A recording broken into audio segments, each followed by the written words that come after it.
Hey everybody, Jason Bermas here, and we are going to get into the second part of the forum held by Mario Nafal on the latest Epstein news, including the fact that Ghislaine Maxwell is now offering to testify. If you watch the first part, you saw it got a little spicy with the CIA guy in the corner. Only gets a little bit more spicy as we go on. I want to remind everybody that I do need your support. Please consider not only subscribing, thumbsing up, but supporting the broadcast in the links down below. Buying a coffee, $5, $10, $15 means the world to me. Buckle up and get ready to make sense of the madness.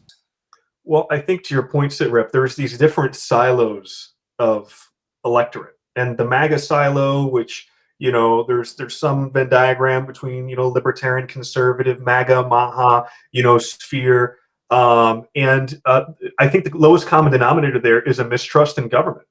And if we look at COVID-19 and the pandemic response that we had in the United States and around the world, the lies, the propaganda, the government coming down, hard on people, locking people down into their homes, forcing them to see their families, et cetera, et cetera. There's so much packed up anger. And of course, you have this Epstein thing that's been brewing for years. And this idea that the government's lying to us, there's these cabals, there's these unelected bureaucrats, and that essentially the government is this duopoly that pretends to fight in front of their constituents, but ultimately agrees behind closed doors. And, if you're a MAGA person and you see someone like a Thomas Massie be persecuted for voting against the big, beautiful bill because he's a true libertarian leading conservative, then your whole illusion of we're a part of this MAGA movement to take back America and make us prosperous again is being shattered. When you see Trump back Thomas Massie's primary opponent, I mean, there has to be something there that wrenches at the gut of somebody who's really of a hardcore constitutionalist, conservative, libertarian that says, you know what, maybe these aren't my people. Maybe this isn't my team. If we're going to go bomb Iran or we're going to give mRNA vaccines to children, then all the rhetoric that's been stacked up in the last, 8 years of Trump running for office and, slowly combating the deep state and everything else, all that goes out the window. And I think it just increases this disillusionment in government. And I think there's a real political risk to the GOP now in the midterms coming up, because I think they're going to see a lot of dissatisfied voters that are probably going to go libertarian, NPA, or simply stay home. And I think they better be careful, because this is a pretty big single issue for a lot of folks. And the way that it's being handled, I think, is very reckless. Can I jump in there? Yeah. I want to go there for a second. These threats that come from these different parts of the coalition, like, oh, you're going to lose us if you don't do X, you don't do Y.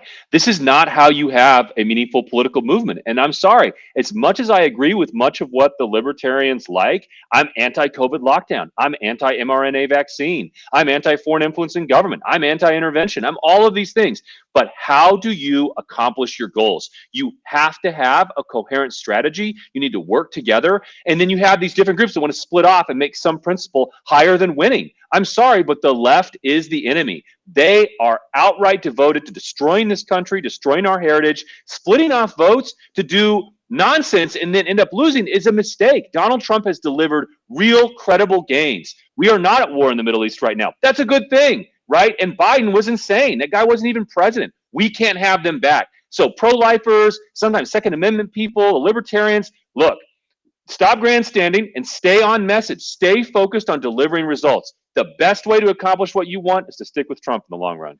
Cricket. I mean, I can see you're getting emotional, Josiah, so I think we should bring it back. I'll ask your question, and then I'll go to Dave. Sorry, go ahead, Cricket. I mean, obviously, Josiah is getting a little emotional here when he's talking about this idea that half the country is un-American. I don't think you can love this country and hate half of it.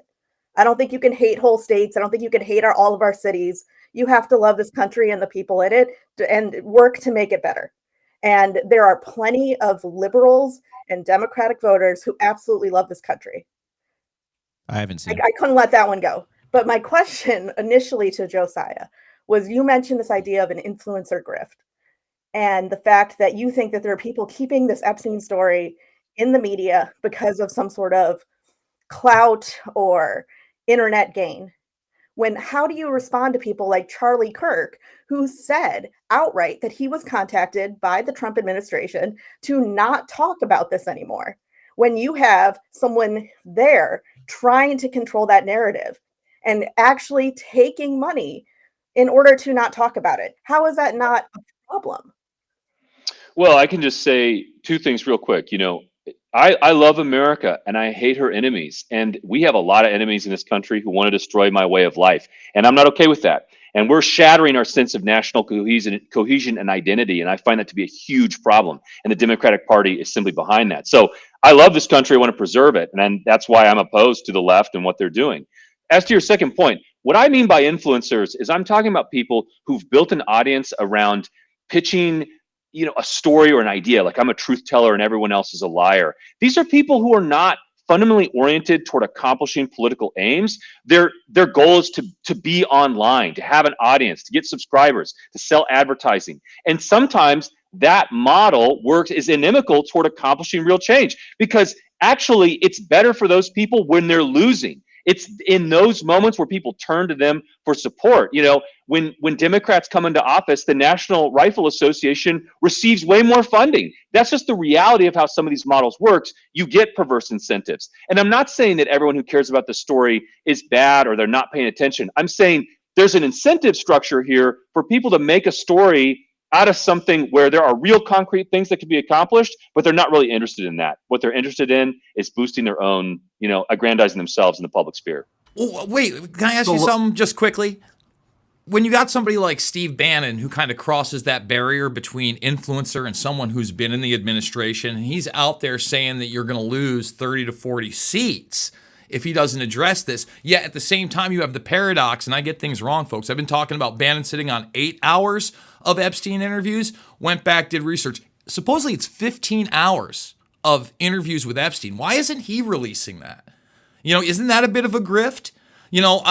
I'm not playing team baseball here, everybody. For instance, you talked about how Trump stayed away from the messaging on Epstein. You're right, but he always leaned into Epstein. When he was running in 2015, he made it about the Clintons. When he was even asked about QAnon, he said he didn't know what was going on, but they sure like him. Do you think he had no idea what the QAnon phenomenon was? Do you think people like Bongino and Kash Patel that talked about Epstein literally hundreds of times over the last 3 to 4 years on podcasts didn't know that their constituents expected this? Listen, I was on the Reawaken America tour by chance. I think I did about 10 of them. Not a Christian conservative. I didn't talk about Epstein or right or left issues.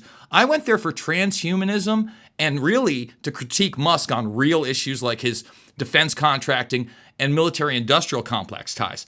I will tell you right now, a quarter to half of those people were in total fantasy land telling me stories about how John McCain was tried at Guantanamo Bay for crimes against humanity. I mean, they don't live in reality. They really thought superheroes were coming. So I understand when the messaging isn't there, but at the same time, a guy like me that now voted for Trump 3 times because he was the best choice 3 times, he came in there and said he was going to stop this conflict in the Middle East. You say that we're not war in the Middle East? We're help running what's going on in Israel and Palestine. That's imagination land, bro. Yemen is still going on. I don't even know where people come from when they don't understand these things. And then on top of that, you look at how he said he was going to stop the war day one, actually beforehand, in Russia, Ukraine. It is a kick in the balls of people like myself that he just gave them $400 million more in Patriot missiles. And let me end on this. At the very top, it is a uniparty. And let me give an example. For somebody like myself, who's been talking about Julian Assange for years, that guy was released under the Biden administration. No one said a word. Trump didn't say anything. The Democrats didn't say anything. It didn't come up in the debates. I mean, think to yourself, there are still third rails out there that these people who are politicians who constantly, on both sides, overpromise and underdeliver, refuse to address. I'll leave it there. Yeah, and if I could jump in very quickly. For one, there's a generational divide that's going on here, which we need to be aware of. Donald Trump is almost 80 years old. He might actually, his birthday, I think it just happened. He's 80.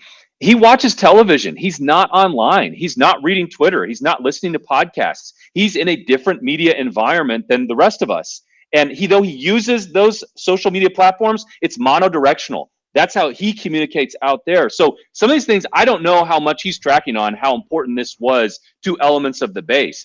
That aside, as to Trump's actual policies, look, Trump is bringing in people, I know, he's bringing people into his administration like Tulsi Gabbard and many others who are very skeptical of foreign intervention. Trump also wants to bring peace to places like Russia and Ukraine and wants to put pressure on Putin and others. Is it going to work? I have no idea. What I'm saying is there's a lot of complexity here, and to be political, to have a movement, you can't just get scope locked on singular issues like Trump's giving all this money here. Well, you have to look at the totality of the situation, and you have to make that case. Brother, I gave you 4 issues in 2 minutes. I gave you 4 issues, and I could have given you 2 dozen more. I'm not a singular issue guy. All of those issues, whether it be war, arms dealing, accountability, these are, again, multi-administration and multi-generational. It's not just, I'm not a millennial. You know, I get offended. I'm almost 50. I'm 46, man.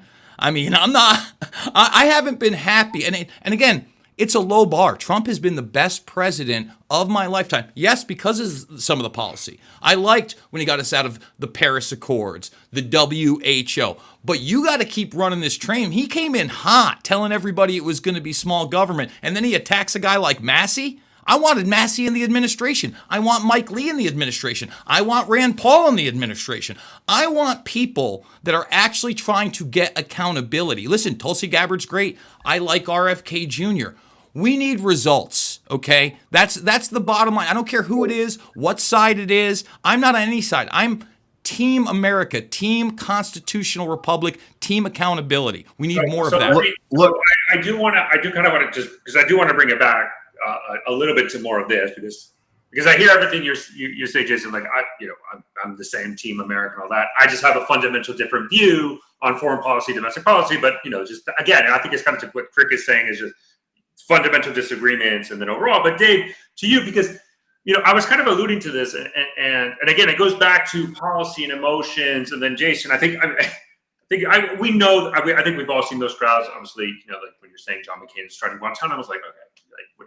All right, but Dave, I think one of the things that I think I find interesting in this, right, and I think that is kind of was really propelled in the Trump administration, right, both in this first and now here and then in between during the Biden administration, was that, again, it goes back to this Jeffrey Epstein is the embodiment of this deep distrust in government, which hasn't historically had a lot of influence within U.S. government as a policy, as a movement within the political spectrum, right? I mean, let's look before Donald Trump. Who did we have? Mitt Romney, Obama, the Bushes, Cheney, Clintons, right? Like we would say, traditional conservatives, traditional Democrats. You had your liberals, and then with Trump, there was this new political idea that really not new. It was there, but came to the forefront of American politics, right?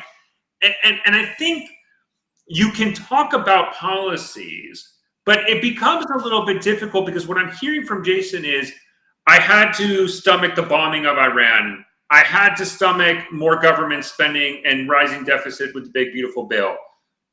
Obviously we're moving, the deportation side. Trump made a comment, then walked it back about maybe giving amnesty to, farmers and hospitality workers. Then he walked it back. But what I'm hearing, though, and I think this is what's happening, is like this idea that they have to stomach this. What I would say, I don't know, again, I'm just going to share this. Benny Johnson, who is a very influential conservative, right, just tweeted out that he had a conversation with somebody close to the administration. And what he's saying is there might actually be more, following what Lara Trump said, he had a conversation. And what it looks like is they're going to release more files and even possibly appoint a special prosecutor because of the pushback they received from Turning Point USA. So clearly, what this is telling me is that the administration over the weekend tried to bury this under the rug. And the reason why they can't is not because of the Democrats. It's the base. And the base will not swallow this pill, and they will demand change. So I'll go to Dave, and then Brian, I'll go to you, and then we'll bring in Nate. A lot of it is that Jason mentioned Steve Bannon. You're also seeing this from Tucker Carlson. These are some of the biggest voices in that movement questioning this. And yeah, it's not just about Epstein and the transparency conversation, but it's also the peripheral issues that they wrapped into this. on the campaign trail, including, talking about the exploitation of women, like males competing in women's sports. The Republicans were on the side against exploited women, and Epstein was part of that. So this was a big issue. And I think the comment that a lot of people are ignoring that is more revelationary than the turn face by Bondi is when Alina Habba talked about that, how we would be shocked to see the names that they would produce here. This was a big part of the campaign. We're seeing stunning continuity here. And yeah, we're still at war in the Middle East. The Yemen blockade, a third of Syria is still occupied. We're fighting ISIS ostensibly there on the side of the Iranians against the Sunni regime, but now we can't negotiate with them on Iran. All this stuff is kind of wrapped up in the duplicity that we've seen from this administration. And to talk about, standing on principle over issues like, Josiah was making kind of a pragmatist argument, I feel like, I think fairly so in some regard, that, to take some of the losses, you have to take the successes you're given. But no, you can compartmentalize issue by issue, single issue coalitions, nullifying the bad crap and just completely abhorring the other libertarian. So you don't have to be tribe red or tribe blue. We can be against all forms of perversion. The last thing I want to say is there's no chance that Americans will just swallow another Warren Commission or 9/11 Commission, like opposing Alan Dulles, who JFK dismissed, to head that. Who's going to head an Epstein Commission? Pompeo or Comey or Clapper? It's freaking ridiculous. That will not fly. Hey, can we also? There's already a committee in Congress that the Republicans set up to investigate this. Marjorie Taylor Greene is on it, I think. Let me make a couple points. I try really hard to stay away from politics these days for lots of good reasons, but I do have to make a few comments. Okay, first of all, since I haven't been on screen with you guys before, I assume it's a rule that just because we're on screen when someone says something we completely disagree with, we don't agree with it, right? Okay, so just want that on the record. Second thing is, the Justice Department is the largest law firm in the world, okay? They have tens of thousands of lawyers. The government of the United States can walk and chew gum at the same time. We could have the Justice Department trying to get justice for all these victims and also pursue all the other objectives that you guys want the president to pursue. Second thing is, every president, including all three that I work for, since Harry Truman, 100 years ago, almost 80 years ago, has said the buck stops here. This is the first time I've ever seen such a systematic effort to claim the president has nothing to do with the government that he runs. He could pick up the phone today and he could say, Pam and Cash, bring me every document that exists on Epstein.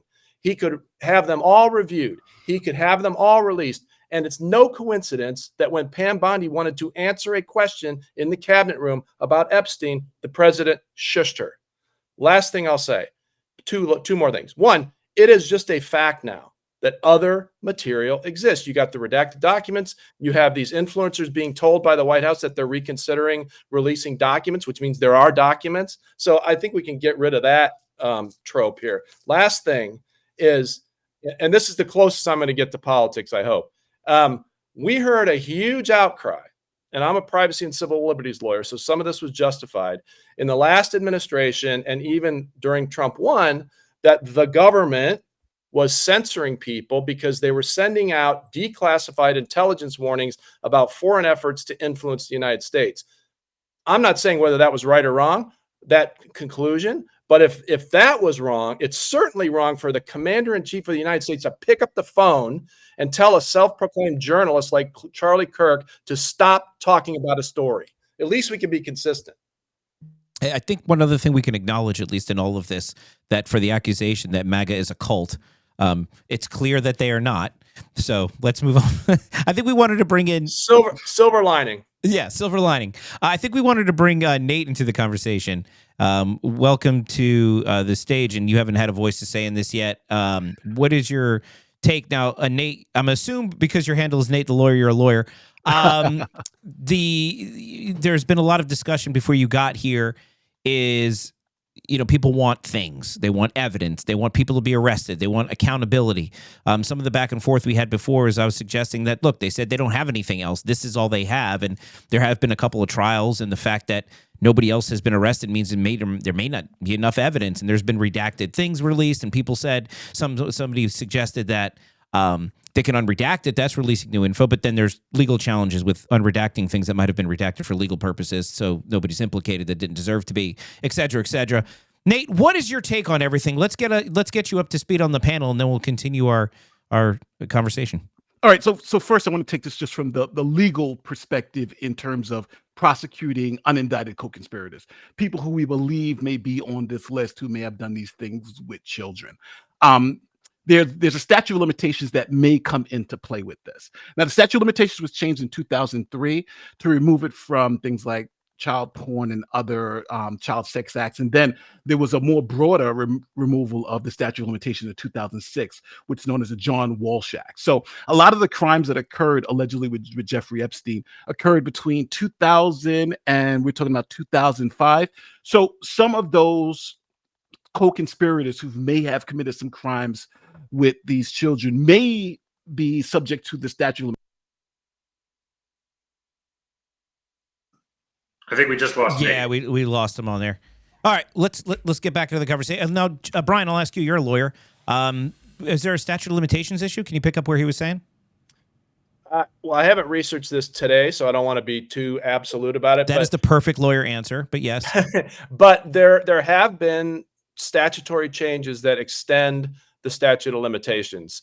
Also, in every statute of limitations, there's what's called a discovery rule. So if you don't know about a certain thing at a certain time, that can toll the statute of limitations. But he's right. There might be some perpetrators who just wouldn't be prosecutable now for various reasons.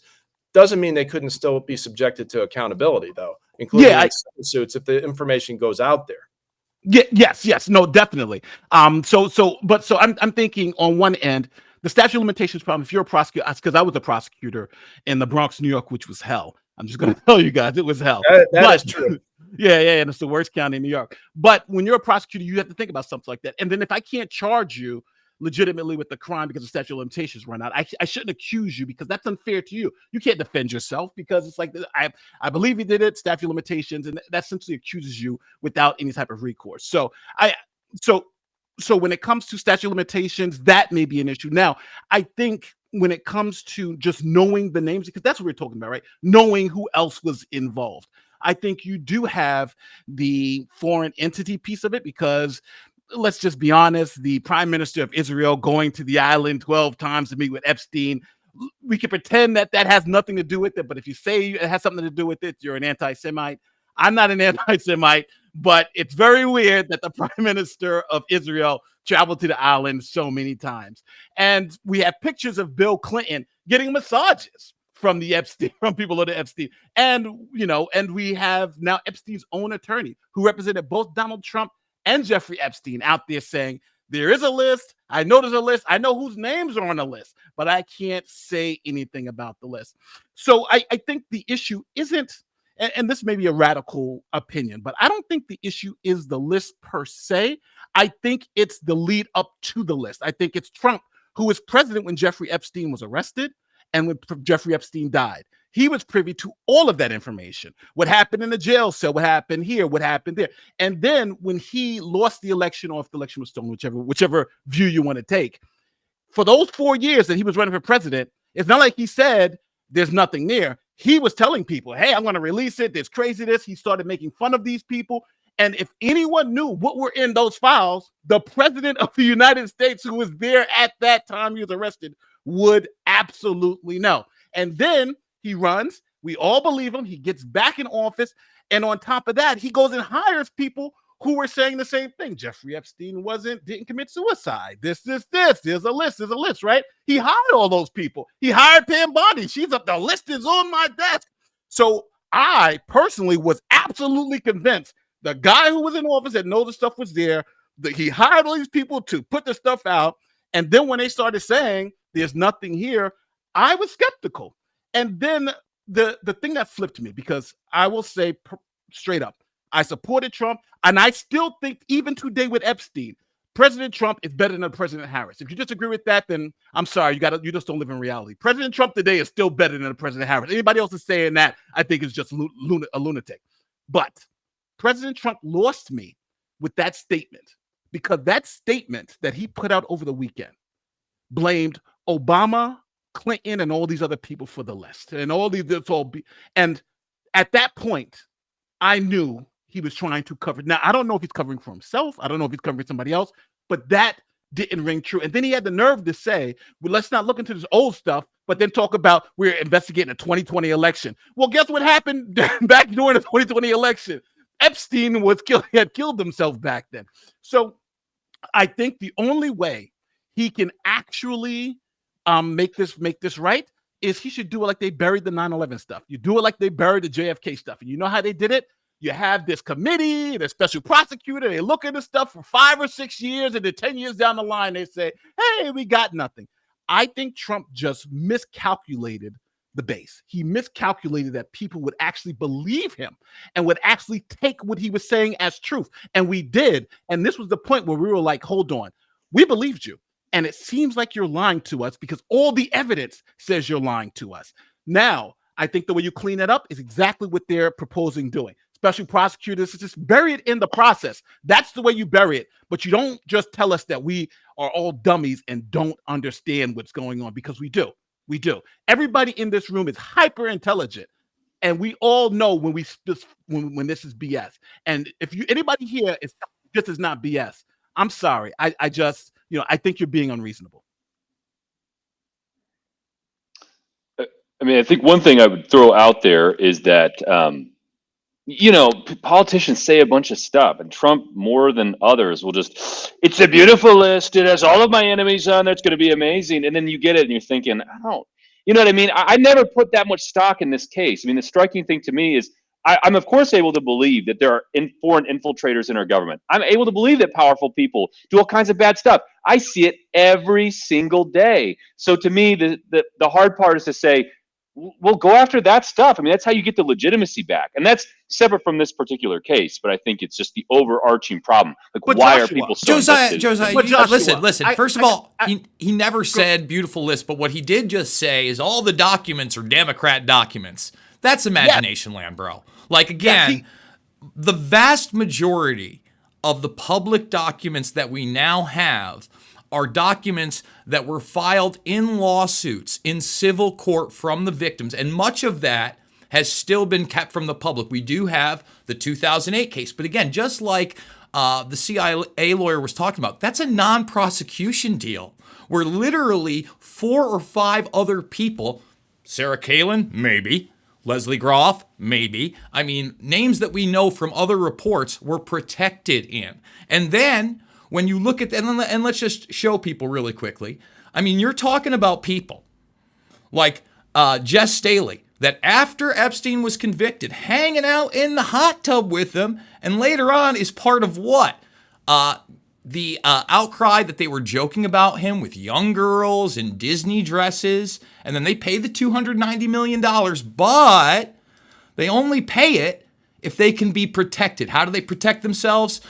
Mrs. George's office has also reached out to some of Mr. Epstein's former employees in the Virgin Islands. She said her office was trying to navigate around non-disclosure agreements that Mr. Epstein had signed with many of his team.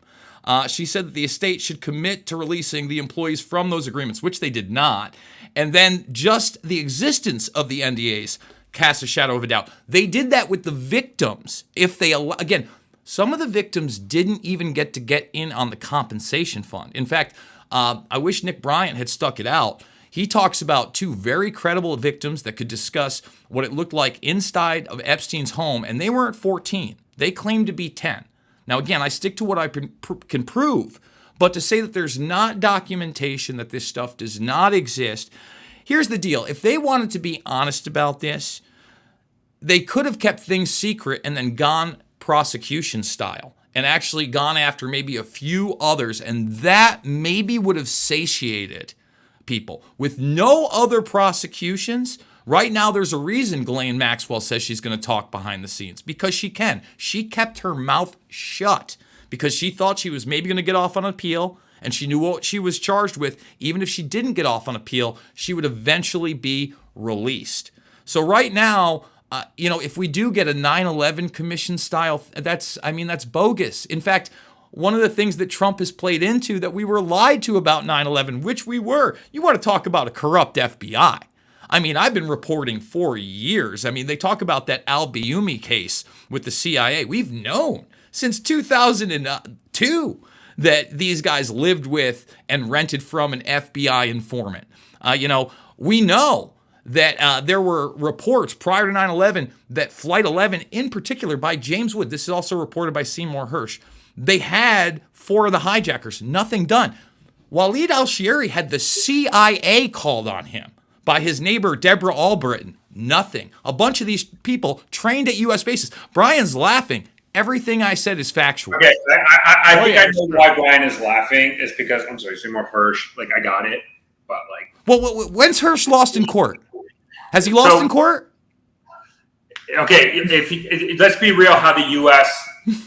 justice systems work with defamation and stuff like that compared to other countries, and here it's a lot. But what I would say is, and I think this goes to kind of the problem, and Brian, I'll let you answer anything you want to, but I think this is the issue. I personally believe, even if there's more lists, like more information, right? I'm not convinced that it's enough maybe for prosecution. Again, I'm not a lawyer. I think that's a problem that is happening, right? Well, can I jump in here? Because I was a prosecutor. And let me just finish my point with here, Dave. Let me finish my point here just very quickly. And I think that this is the problem that I think Donald Trump is running into.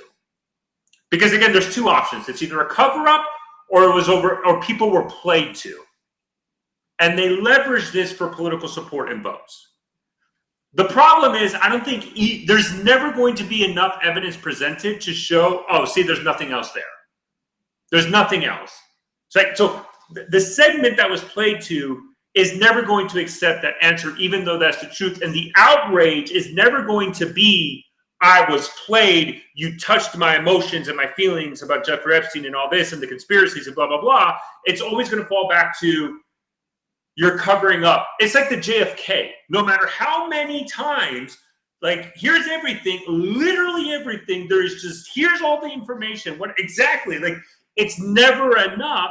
And I think that's the thing about the American political system is that you might run into an issue where somebody else tries to get into power and say, I can give you more. And it's just because it's playing into people's emotions for political reasonings, rather than to just be brutally honest and say, guys, sorry, there's nothing here. But you created that. But Stefano, let me just ask you something, because you just said, I kind of get the feeling when you say there's nothing else left or there's nothing else here, for JFK, for example, right?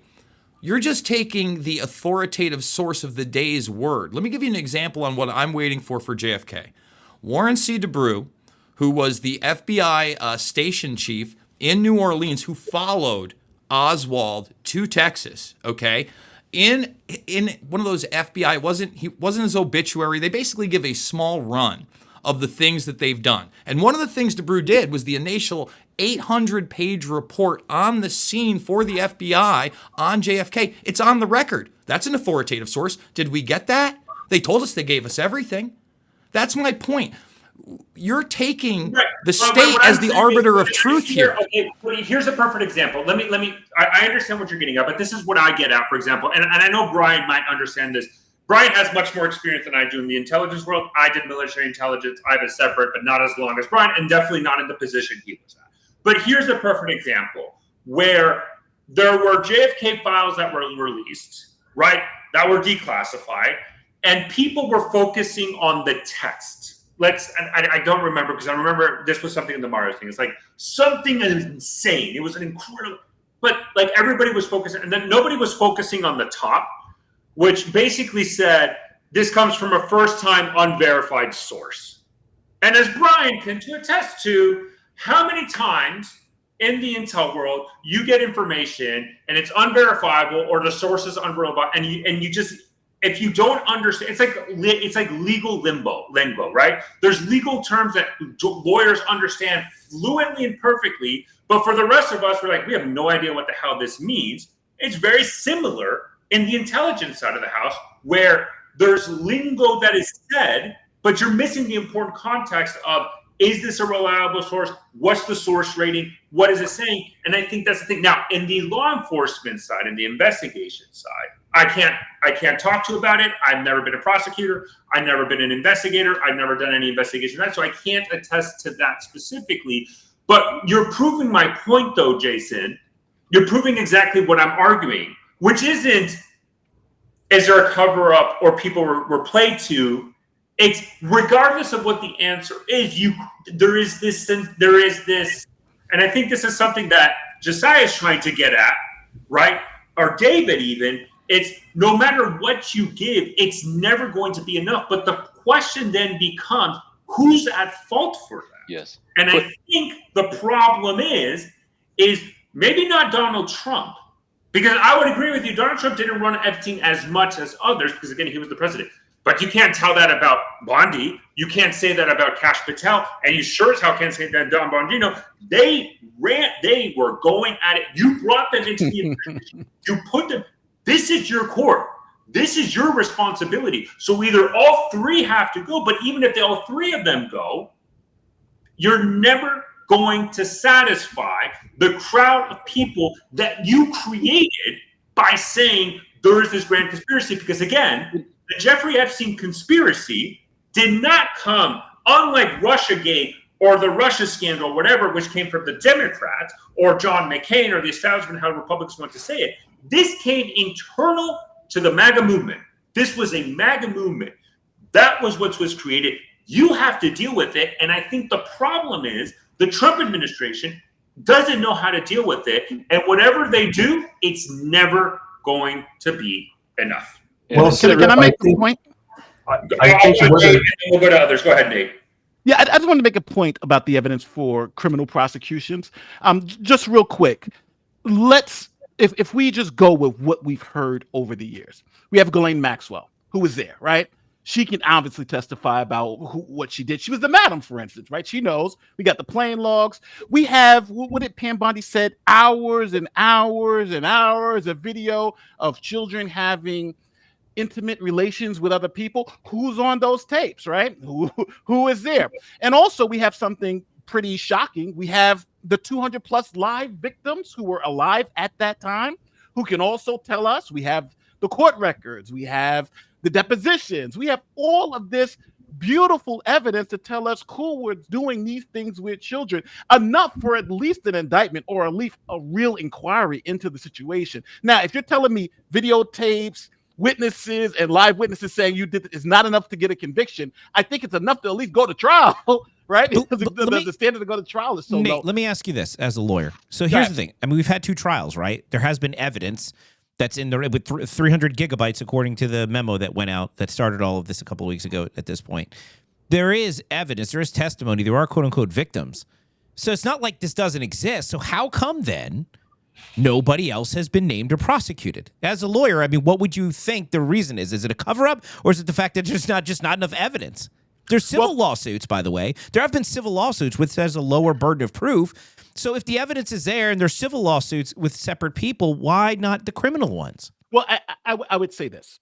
If you tell me you have video of men and children having relations on U.S. soil, that seems like enough evidence to me to put that person in the room doing that particular thing. So the odds are it doesn't exist then, right? She says, unless they don't exist, but then she tells us it exists. So the odds are either they don't exist, or don't forget, prosecutors also have, so there are some witnesses, like even in the Diddy trial, like for instance, I always like to say this, Cassie Ventura was an unindicted co-conspirator. She admitted to paying prostitutes and travel and bringing people over and even sometimes even some trafficking. She even admitted to some light trafficking, but she was an unindicted co-conspirator because they really wanted to get Diddy. Now I'm thinking there could be some CIA or some motive in saying it's just not worth it for us prosecuting these people at this time because they're still helpful to the government overall.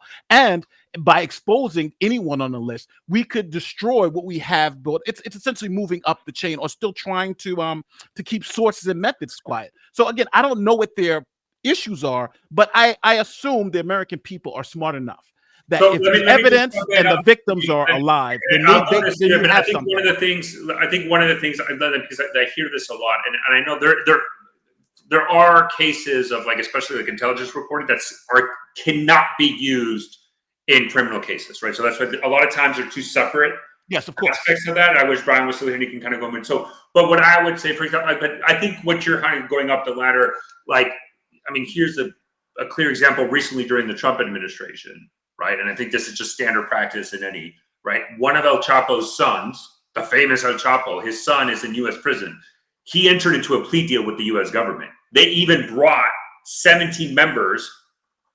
El Chapo's family were granted asylum in the United States as part of this plea deal during the Trump administration, right? And Ovidio Guzman specifically, they were brought in, and Ovidio Guzman entered into a guilty deal, likely to target either a more senior Sinaloa cartel member that is in current U.S. prison, or for future prosecutions against corrupt Mexican officials. So I think a lot of times the answer is more clear, which is, as you alluded to, going up, and our best way of getting there is to enter into plea deals, or maybe on, immunity agreements. We see that all the time, and I think that's what's going on. But Stephen, I'll go to you, and then Dave.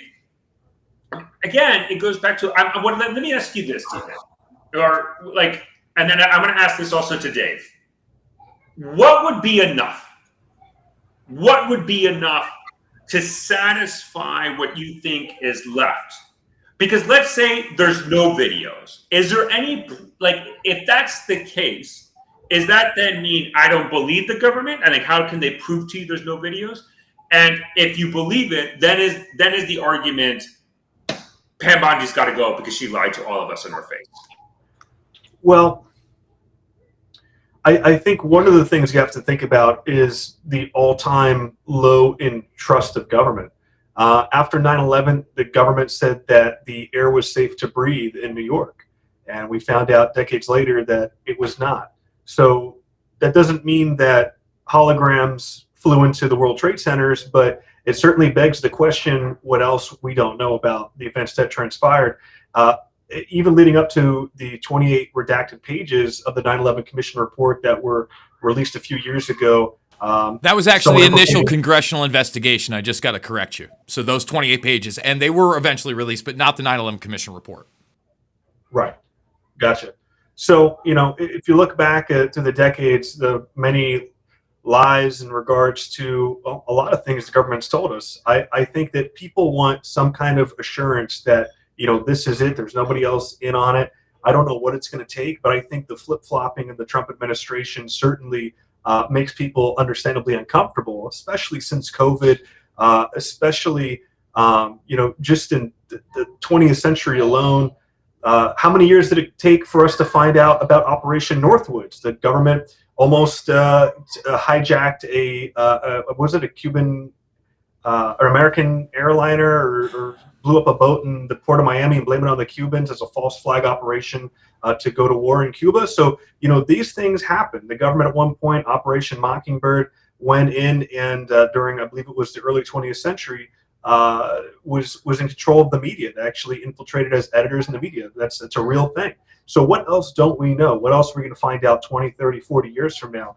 So it begs the question. I think people like Jason, who, may be proven right tomorrow or a decade from now, as more and more eventually trickles out, as more lawsuits, as more victims come out, as perhaps future administrations or future movements to find out more about what happened on Epstein's Island. But I'll never forget when I was down in St. John passing Epstein's Island, and I asked one of the locals what goes on there, and he says, evil things happen there. And they had some choice stories for me.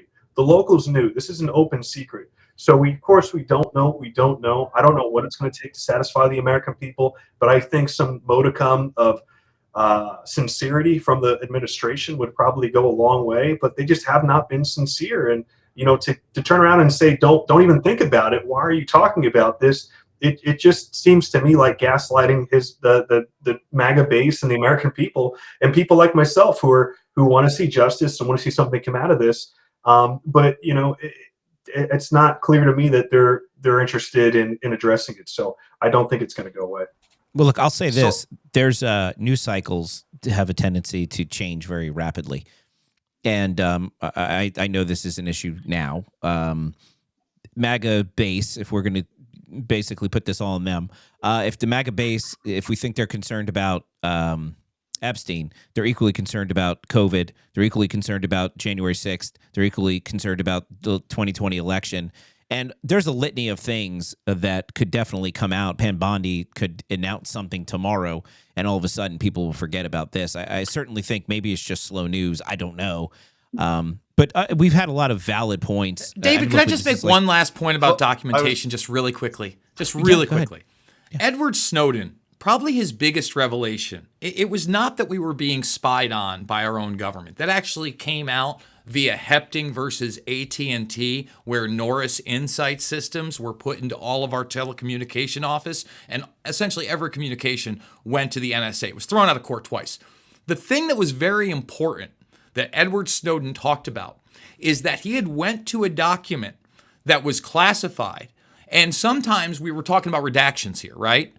He would have something redaction. He talked, and I believe he said this on Rogan, so anyone can go check it out, that he saw a document that was totally fake, that they had planned in case they had to release something. So now we're not talking about redactions. We're talking about a government at the highest levels with one of the biggest whistleblowers that has covered their tracks in some regards so much that they are going to be willing to release, and probably have released, fake documentation, David. That's really, I think, an important thing to say.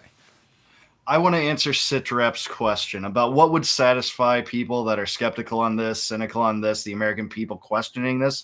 I can speak for myself, not all dissidents, but for me, it's complete releases of all documentation within the deep state about conversations that Epstein had with intelligence assets, not only in the US, but foreign ones, complete interviews with Leslie Wexner, who no one pretends even exists anymore and is just hiding in a cave somewhere over this. Complete interviews with Ehud Barak, all completely transcribed and released unedited. And let's dispose of this notion that nothing else exists or no videos exist, because even mainstream media reported that in his house contained a safe with discs that said young X plus Y. We know that exists, and they're covering it up. Also, Epstein told a New York Times reporter, and this was revealed just days after his death, his suicide, right? The New York Times reporter said, off the record, Epstein said he had compromising information on these prominent people and what their sexual proclivities were and what their illicit drug use was. And also, by the way, an itemized list of all the videos Pam Bondi referred to. We never asked for that to be released, by the way. We don't want child porn released, but we do want people to take a look at that, itemize a list of who the culprits were involved in those crimes, and show that to the American people so that we can tell for ourselves whether there were no connections to Epstein there. So that's just kind of an amalgam of what I think regarding that. But to your point, I mean, this is the important part. And look, and I think we're going to have to wrap, but we're going to be talking about this more this week as more information comes. Here's the thing, though. People want justice, right?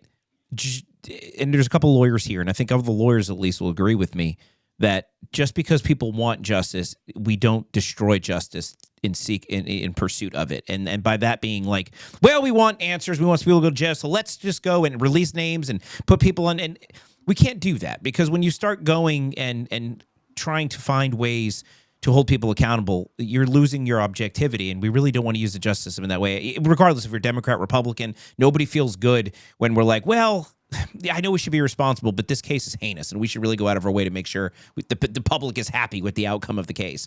So on that point, but the other thing is, I mean, look, and this is where we're at, is we have to kind of see how this progresses. If there is enough public outcry, the government does belong to the people.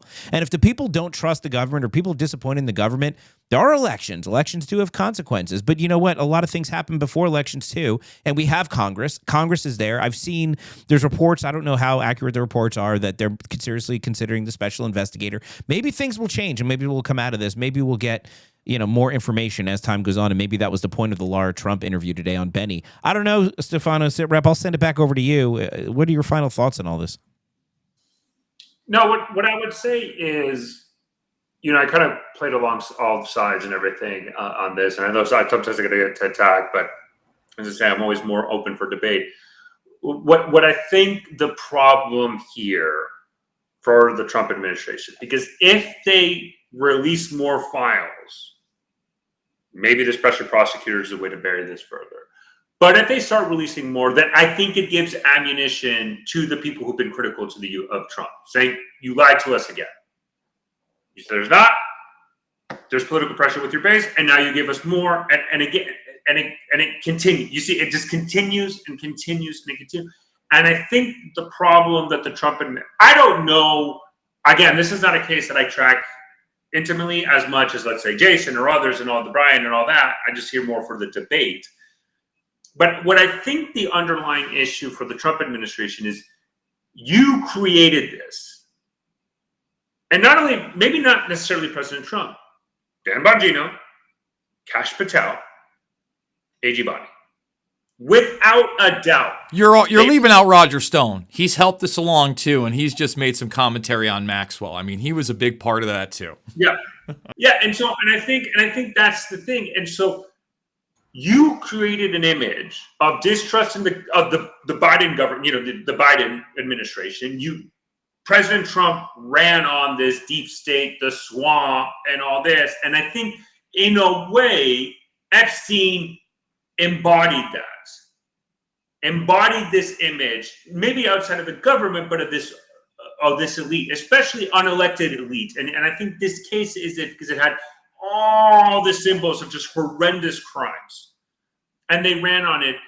And now, for whatever reason, because there isn't, or there is and they don't want to release it, they have made the situation worse. And they have created a crisis within their own political movement that is opening others to criticize it. And I think the problem is, this is causing a lot of people who would believe Donald Trump to lose confidence in him. And I think they need to address this quickly. But the problem they're going to run into is, if they start releasing more information, why wouldn't people say, you lied to us again? And I think this is where this political look, outside of the overarching, criminal investigation, civil lawsuits, etc. From that angle, I think that is going to be a fundamental problem from the Trump administration, because if they start to release more, there's always going to be that underlying question. I would even ask myself, wait a minute, if you said there was none and now you released more, you got to be, at that point, I'm like, okay, you're hiding something. There's got to always be more. Either stick to it and say, if there's nothing more, this is it. I'm sorry, guys, we apologize. We promised you the earth and the moon and all this, and we lied. We don't have it. We entered government. We didn't know. We thought Biden was lying. Sorry, this is all we got. If they release more information, to me at that point, I'm jumping into the thought process like, you're hiding a lot more, and you're trying to give crumbs to satisfy a voter bloc or the American people that at this point, I don't think will ever be satisfied. And now the conversations will be, why isn't President Trump releasing the entire thing? And is it because there's something on him in these files? I don't know. I just think this is an unmitigated disaster one way or another that is distracting, as Josiah was alluding to earlier, other priorities. And I think Bondi should be held accountable for releasing this memo that actually's got access to, shortly after passing the One Big Beautiful Bill. I think people could have waited. Coincidence. Right. Well, okay. So if it's a coincidence, maybe they thought it would get buried. I don't think it's a coincidence, for the record. You think so? Maybe Bondi hated. I don't know why she would hate it, because it's like literally everything they wanted from a judicial point of view and an immigration deportation point of view. But she should just be fired on that alone. I don't think there was. Correct me if I'm wrong, the panelists here. There was no congressional law saying by this time you have to release it. There was no campaign promises. And if even there was, we're gathering more embedded evidence, we're a little bit delayed. Sorry, guys, just give us a second. Why did she release it then? And I just think they have to stick to it. From a political sense, they have to stick to that, because if not, forget it. To your point, Stefano, when it was released, none of us thought it was real. Like that's how out of the blue it was. We're like everything else out of it. Yeah, there's no way this is real. Why would it come out on a Sunday night? And also, considering all and again, I don't know if it's conspiracy now, but giving all the talk, like the conversations around Israel being involved, it also comes out the night before Netanyahu comes to the United States. I'm like, this can't be real. They tried. They tried so hard to muddy the waters even more. It seems. Can we just acknowledge that? Look, again, it goes back to the straight, because I think a lot of people here were talking about the media. A lot of the information that we got from the Epstein came from mainstream media, came from news organization. The memo came from Axios. And I think this is kind of the irony of the situation where people have always blasted it. It's like, no, these are like, we would not have known about Acosta and all this if it wasn't for the Miami Herald. Full stop. In the first Trump administration. I mean, Jason. I know there's. Well, let me just say this. I wish Nick had stuck around. Obviously, he had connection issues. But Bryant, who was here very briefly in the beginning, he tried to go to the mainstream media with the flight logs, with the Black Book, and remember, it was Gawker. Okay, that's my point. It's the tabloids. It's the tabloids. TMZ 20 plus years later doing stuff on 9/11, showing that United 23 was another target, and there were other co-conspirators that we've never heard about. Meanwhile, we got guys down in Guantanamo Bay that his base seems to love and thinks that the super secret Squirrel Force is down there doing good stuff. They're not. Khalid Sheikh Mohammed, who's never had a real trial, is in military tribunals, and we just accept, that's one of the bad guys. That's one of the bad guys. Look, when we talk about this being the most transparent administration, it doesn't help their case when they say they want to put illegals down in Guantanamo. There was a time in this country in 2008 when every Democrat up there, the Barack star, Hillary Clinton, Joe Biden, along with real people like Dennis Kucinich and Mike Gravel, said, we're going to close Guantanamo. Why? Because we had a more educated populace that wasn't just celebritarded out and social media'd up. And they were like, hey, this is bad news. We don't want to be in the Middle East. We don't want unaccountable military facilities that are, that CIA guy just talk crap about John Kiriakou, the one decent human being in the Central Intelligence Agency, when there were many reports that we were torturing these people, that we were waterboarding them. And you look at Abu Ghraib, waterboarding would have been a picnic. Just see what was published there. Thank God for people like Kiriakou. Okay, so I think Abu Ghraib, though, I do want to highlight, because one of my units was there. I was part of a military police battalion when I was an active, and I think I know people talk about the CIA and all that, and I got it. That it was a prison, there was no interrogation. That was the torture and all that was 100% a military police unit that went absolutely nuts. And I would say the fact that more people were not held accountable, and then just kind of ended at those, like, that should have gone all the way up the chain of command, because I believe it was a colonel who led the investigation there, and he laid it out in one of our classes in the briefing. He laid out, this was a failure. Again, I know people are going to say of absolute the chain of command, and more, he even said more people should have been held accountable. And I think, to your point, they just wanted this to move on, even though there was a clear understanding that this was unacceptable. And they tried to not release the images. They tried to no, that had to be released to the American public, because that is it. But it goes to my point. I think that's where we realize that a lot of this sometimes we're not going to know unless we have, we have our influencers, we have our Twitter, we have that. But look, mainstream media plays a role. And a lot of the information we have here is because of these investigative reporters that could have done better in the past, 100%. But I think that's what we're not going to know more until more of that happens. And I just think, to end this out, David, I think the Trump administration has to do something, either stick to it or figure something out, because at this point, maybe it's the solution is firing Bondi, because I can tell you right now, if Dan Bongino goes, what you thought was a crisis within MAGA, if Don Bongino goes and Bondi stays, that would be bigger than this story. 100%. 100% bigger than this story. If you think we're doing a lot of spaces on this, we just rename Mario's channel the Bongino coverage channel.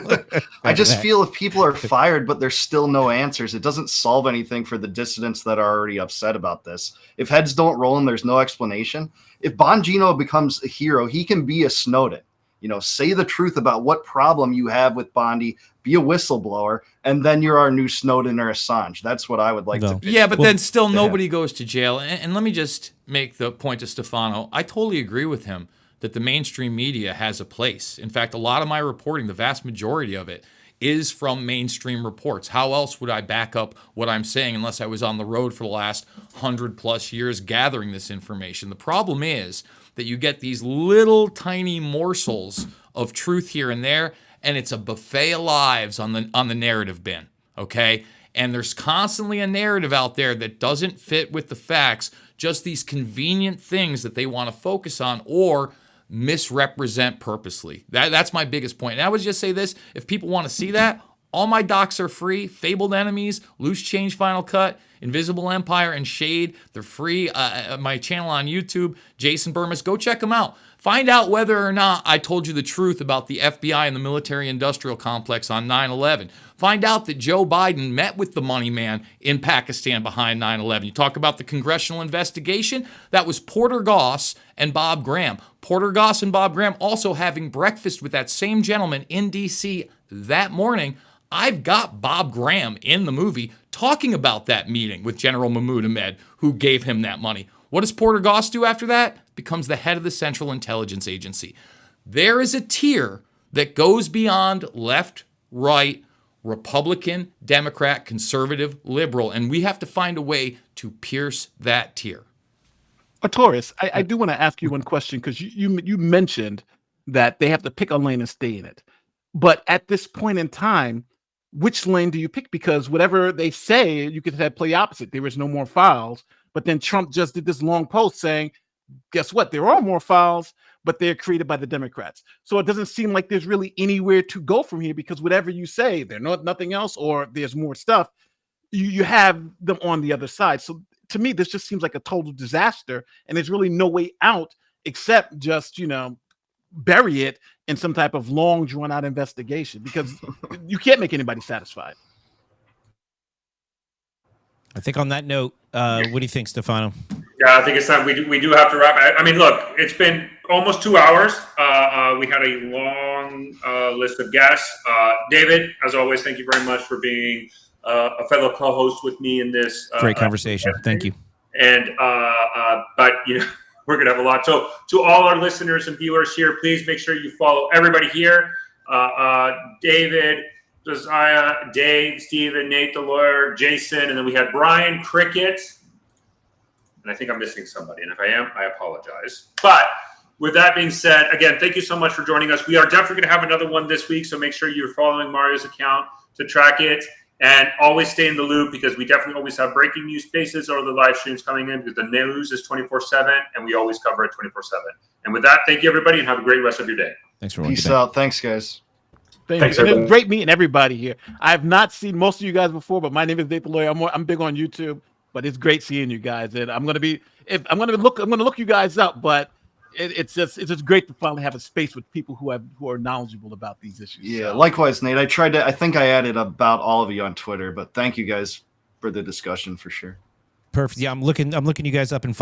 And there you go, guys. Once again, I hope that you enjoyed that debate. Those forums are a gravy train with biscuit wheels for a guy like this, because I get to really try to dispel myths on all sides and take on all comers. If you like what you see, please consider that donation. $5, $10, $15 means the world to me. We need those big donors more than ever. I want to thank everybody that tunes in, shares, and all the new watchers and listeners out there. Thank you so much. Remember, it is not about left or right. It is always about right and wrong. I absolutely love you guys, and we will see you all on the flip side.